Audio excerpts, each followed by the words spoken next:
दुःखेष्वनुद्विग्नमना सुखेषु विगतस्पृह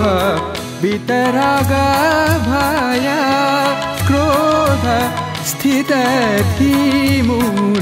स्थितधीमुनिरुच्यते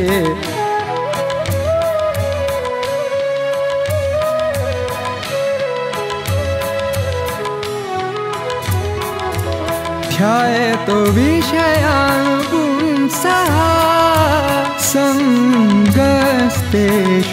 सङ्गस्तेषुपजायते सङ्गसञ्जायते कामः कामात् क्रोधो विजायते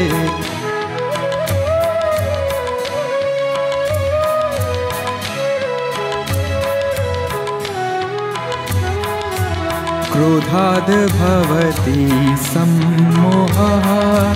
सम्मोहात् स्मृतिविभ्रमः स्मृतिभ्रंशाद् बुद्धिनाशो बुद्धिनाशात् प्रणश्यति एवं प्रवर्तितं चक्रं नानुवर्तयति हयः अघायुरिन्द्रिया रामो मुखं पार्थ स जीवति मयि सर्वाणि कर्माणि संन्यस्याध्यात्मचेतसा नराशि निर्ममो भूत्वा युध्यस्व विगतज्वरः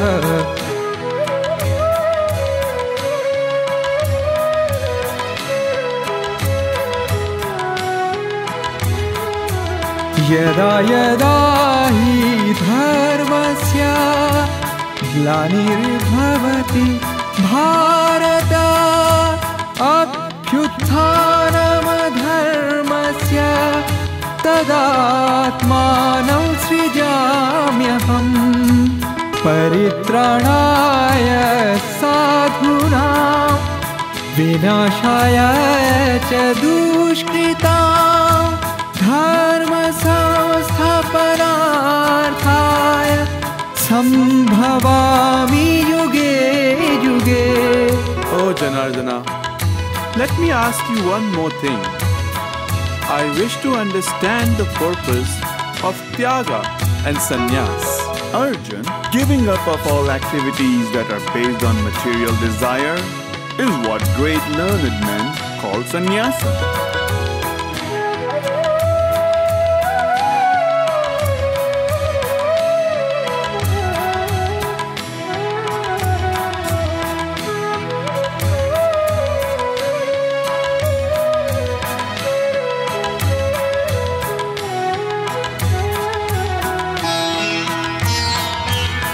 मन मना भव मद्भक्तो मध्याजी मां नमस्कुरु मन मना भव मद्भक्तो मध्याजी मां नमस्कुरु मामे वेश्यसि सत्यं ते मामे वेश्यसि सत्यं ते प्रतिजाने प्रियोसी मैं प्रतिजाने प्रियोसी मैं नष्टमोह स्मृतिलता त्वत्प्रसादान्मयाच्युत नष्टमोह स्मृतिलता त्वत्प्रसादान्मयाच्युत स्थितोऽस्मि गतसन्देहः स्थितोऽस्मि गतसन्देहः करिष्ये वचनं तव करिष्ये वचनं